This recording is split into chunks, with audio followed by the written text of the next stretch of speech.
Over a decade ago, a study found if a fire started, Grizzly Flats would be in severe danger. It would pretty much wipe out our community within 24 hours. A promise was made to protect this community, but was not kept. Somebody dropped the ball. Somebody didn't do their job. On August 14th, 2021, the Caldor fire ignited. I thought, oh, this is not a good spot for a fire. What came was what many regard as a series of failures. You know Grizzly's going to burn from your maps and from all your models you've already made. You know, it's the most horrible thing that's ever happened to me, that's for sure.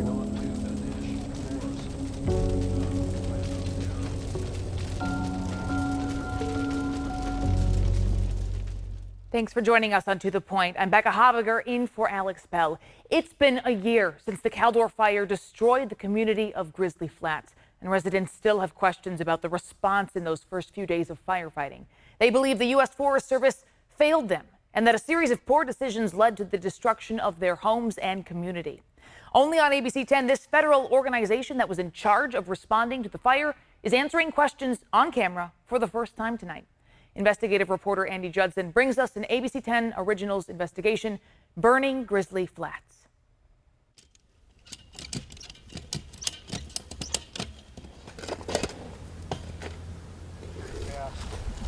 You need the tape measure?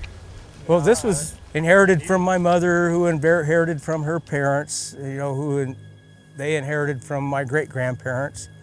So this was my life. Roots in Grizzly Flats run deep. My great-grandparents bought the homestead in 1910. His cousin Candace lives a stone throw away, raising the sixth generation of this Grizzly Flats family. Our hearts are here. This is all we've ever known is Grizzly. With just over 1,400 residents, this mountain town is surrounded by thousands of acres of El Dorado National Forest. Grizzly is a place of serenity. But mountain living is not easy. It's not for the faint of heart. So we depend on each other and help each other, which brings you closer as a community. Locals here have a bond, and what's regarded as the pillar of their community is not the church or school. We wanted to be part of the community, and when you're part of the community, you go to the fire gate. But the Fire Safe Council. We have one of the best fire safe councils in the nation. Basically, it's a group of community volunteers that work together to help make the community as safe as possible. We go to sleep, worried about fire, and wake up, worried about fire. In fact, a warning from the United States Forest Service was why the Fire Safe Council was formed in the first place. They had a computerized fire model that showed if a fire ever started in the middle fork of the Cosumnes River drainage, it would pretty much wipe out our community within 24 hours. To protect the community, the Fire Safe Council formed in April 2004. And in 2011, the U.S. Forest Service made a promise to help protect Grizzly by way of a project. And so we have been executing and we've been implementing a few projects in the area, including the Trestle Project. The Trestle Project aimed to reduce fire fuel and fire threat to 16,000 acres around Grizzly Flats. But on August 14th, 2021, the fire started exactly where the Forest Service predicted. I believe right where the crosshairs now is burning onto the National Forest. And it was just a little plume of smoke on Saturday night. I figured by the time we woke up Sunday morning, it would be under control. It would be fine. Because it ignited in a hard-to-reach canyon in the El Dorado National Forest, the U.S. Forest Service was responsible for managing how to fight it. I ran a quick model, a fire fuels model on it. It was something that caught the eye of retired firefighter Grant Ingram, who now runs a fire mapping business. I thought, oh, this is not a good spot for a fire. His map showed the fire was only 3.5 miles from Grizzly Flats. Alarmed, he went to the U.S. Forest Service's website to look at their briefing map, their plan of how to fight the fire. And the Forest Service had posted the wrong map on there. From Ingram's own maps, he knew this fire had the potential to become dangerous and fast. And that made the hair go up on the back of my head, thinking, okay, if they can't even get the map right on this thing, what is the rest of this fire going to do? The fire started on August 14th and still was burning 2 days later. That's when we started getting pretty scared. As time passed and the fire grew, so did that fear. Caldor, I see it said 30 to 40 acres. When it grows to 40 acres overnight, that means something was wrong, that there's something wasn't being done. On the night of August 16th, 48 hours after it first ignited, the Caldor fire exploded in acreage. This was the start of what became one of the largest fires in California history, burning nearly 222,000 acres. But its first victim was Grizzly Flats. The ash was like silver dollars coming down, pretty frantic. And at that moment, that's when I made the decision, we have to go. Yet even during their evacuation, residents said there was no sign of a firefight. It's just silent, and the sound of houses exploding. Nobody showed up. There was nobody come out to help us. Ingram has put his decades of firefighting expertise to work since the Caldor fire, investigating what exactly happened in the nights leading up to Grizzly burning. When you look at an accident that occurs or an incident like this, it's lots of pieces that build up into the final result. And that final result was the town of Grizzly Flat getting destroyed. Grizzly Flats residents and elected leaders told us they believe Grizzly Flats burned because of a series of mismanagement by the U.S. Forest Service's leadership. We sent every resource that we could to initial attack. We initiated direct attack, full suppression, just like we've done all year. Ingram disagrees. He discovered a number of failures by the U.S. Forest Service leadership, like fire crews being sent down washed-out roads that should have been maintained by the U.S. Forest Service. No roads inaccessible, complete washout, trees down. We got heavy trees down, and it's going to be a challenging access. We're going to need the dozers. Causing long delays to get to the fire. And it is inaccessible, even for pickup trucks. The map they sent doesn't have a road name. If you're responsible for that forest, you should know that what roads are open, what roads are closed, where the washouts are. If you take the road to the left, and then the next road to the left, you could almost get to the fire. Yeah, Camino, I copy. That road is not there. The U.S. Forest Service should especially know this area because of their own studies done for the Trestle project, Ingram says. Yeah, I don't want to have everybody head in the wrong direction again. That is not acceptable. You can't spend, thousands or hundreds of thousands of dollars on a fuel study and then ignore it when the fire occurs. We showed these findings to the U.S. Forest Service. Yeah, Camino, I copy. That road is not there. Why were those roads not maintained by the U.S. Forest Service?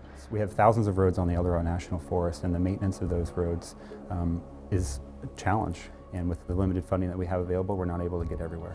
But when it came to fighting the fire, Ingram says as it grew out of control, management released crews. Engine 5111, you can return to quarters, you've been released. And they just went home. And I couldn't believe it.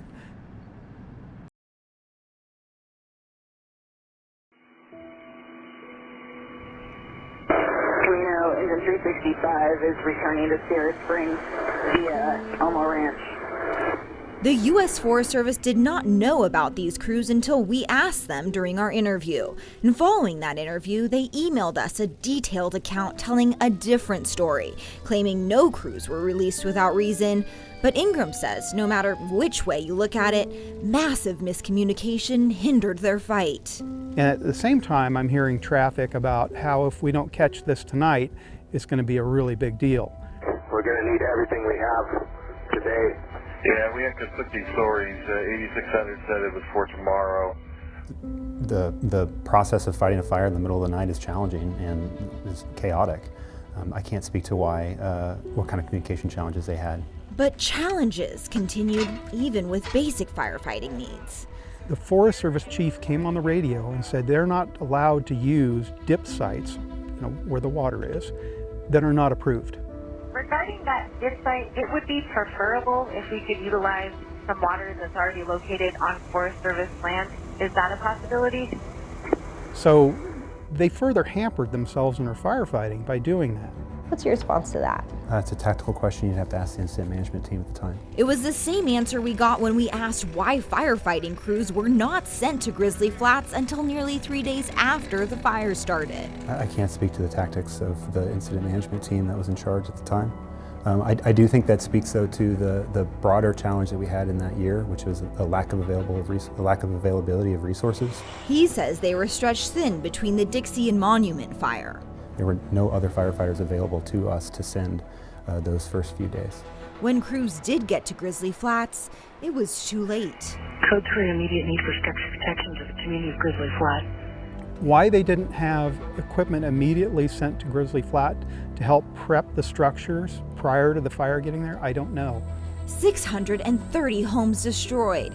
Grizzly Flats post office, school, church, and even the fire station also fell victim. But what does remain is frustration. Somebody dropped the ball. Many say the U.S. Forest Service has remained reclusive when it comes to answering questions about the Caldor fire. And as we were sitting down for our interview, Scott Rogers mentioned how answering these questions can be difficult. It's hard.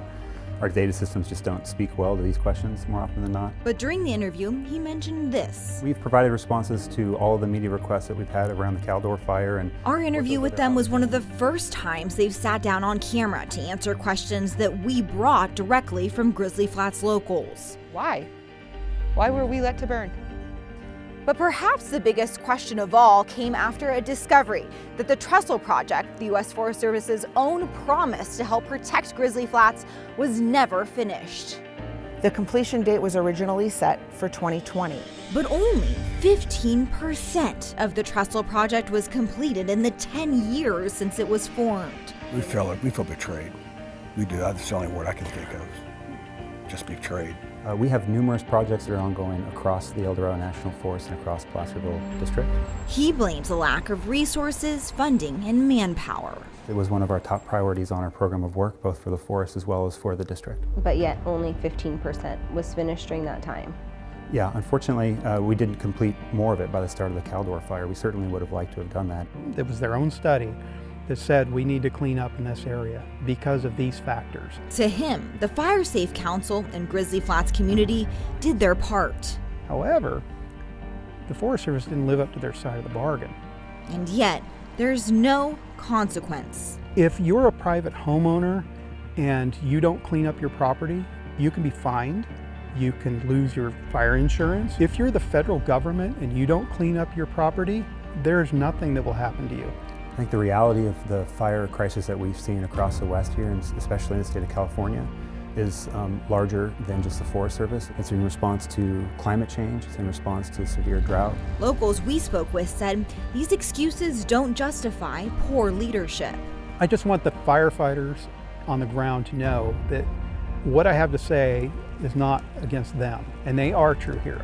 However, the management agency, the management component of that needs to change, and it needs to change fast because this is going to occur again. From 94, 1916, 1961, 1943, and how these last three fires that we have are the largest fires in El Dorado County.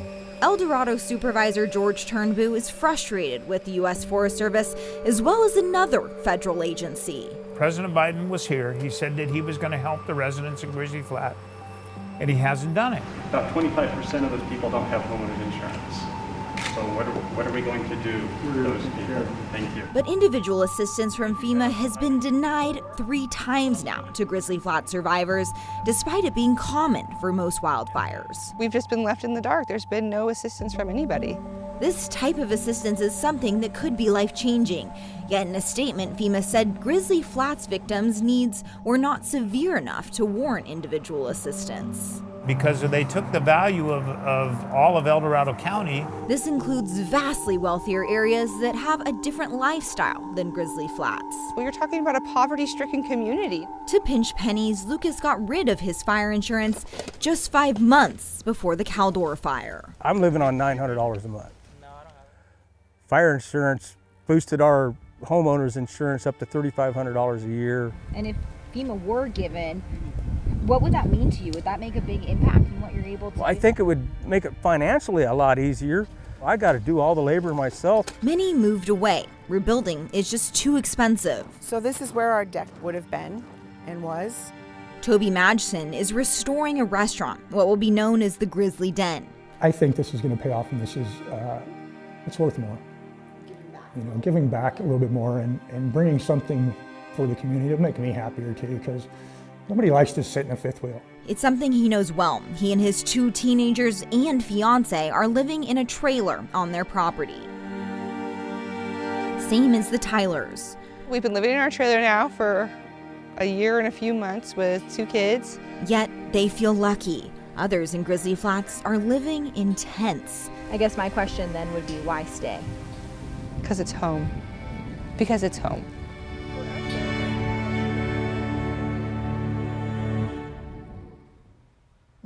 And our investigative reporter, Andy Judson, joins us now. Andy, those last words, because it's home. Is that a sentiment shared by a lot of these residents? I mean, you said in your story some people are living in trailers, some people are living in tents in this cold weather. What are they doing right now? I know, I think the question is, why didn't a lot of people move away? And you know, with interest rates, it's hard for anyone to buy a home right now, right? But if you didn't have fire insurance, you basically didn't get that money back. So for a lot of people, there's no other option. They're literally homeless. Wow. And Andy, this story is so personal to you. I mean, you were boots on the ground in Grizzly Flats days after it burned. You've been following this story since the very beginning. Talk about that. It is. I think it was just a day or two after Grizzly burned down. We were there in the community, and I still get people to this day that thank me for telling them their home burned down. You know, we went through on a Facebook Live and we had so many people, you know, asking, hey, can you go check on our home or this home? And I told so many people that their homes were no longer standing. But actually, Mark Almer in our story was one of those people I got to give that happy news that his home still was there. So definitely something that sticks with you as a reporter. Yeah, for sure. And we take this for granted because this is part of our job, but a lot of people don't know that there's a California law that allows journalists past barricades during disaster situations. So in those cases, we can go in and give that important information to neighbors that yes, your home is still there, or sadly, as you had to deliver in some cases, your home has burned down. Yeah, absolutely. Now, we understand, you know, we don't want to sit here and do Monday morning quarterbacking. We realize that resources have been strapped for the U.S. Forest Service and that with communication, it was a chaotic scene, but we also want to point to the interview that you had with the U.S. Forest Service spokesperson. They did tell you, come with detailed questions, right? Are you satisfied with the answers you got? Yeah, we did come with detailed questions, right? We played them those audio tapes and everything. And, you know, we do appreciate them being part of this. As any journalistic story, we want to make sure that their side is included. But I think with some of those, you know, tactical answers and, you know, kind of relying on other fire departments to answer the questions, it really didn't answer the question because overall, U.S. Forest Service was in charge of this entire incident and managing it. Right. The fire started on their land. It was their jurisdiction. Exactly. Sure. Exactly. And now the last question I have to ask you,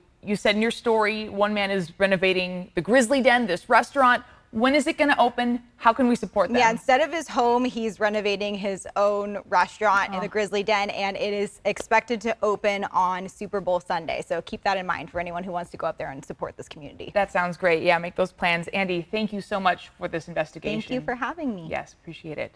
And you can find Andy's full report on abc10.com/originals. Now we're going to take a look at the Gilmore backyard. We'll have your current temperatures here. Looks like a nice calm night. 46 in Sacramento, 44 in Stockton, 49 in Modesto, Marysville 43, Tahoe and 23. And here's your 10-day forecast. It's going to be a nice, clear holiday weekend with some rain in the forecast next week.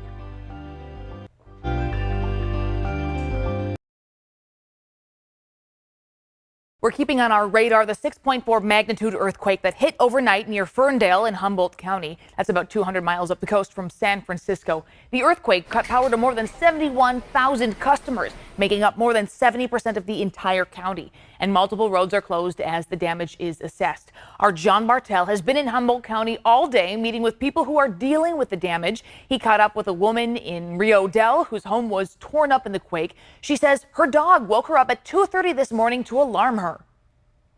All of a sudden it was a hard bang, and then she just didn't stop. And I started feeling things falling down, hitting the bed, hearing glass breaking, you know, things hitting the floor, and it was like, okay, it can stop any time because you don't want to get up because there's, you know, bare feet, glass, nuh-uh.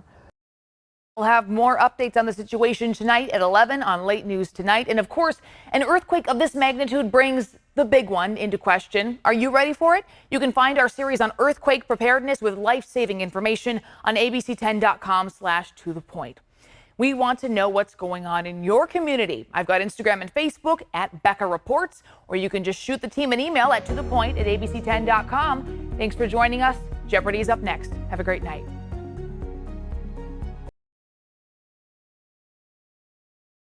Hey, it's Alex. Just wanted to say thank you so much for watching. I really love hearing from everyone, and I hope that you'll stay in touch. Reach out to me on Facebook at AlexBellTV, or you can email me at tothepoint@abc10.com, or you can even send me a text message at 916-321-3310.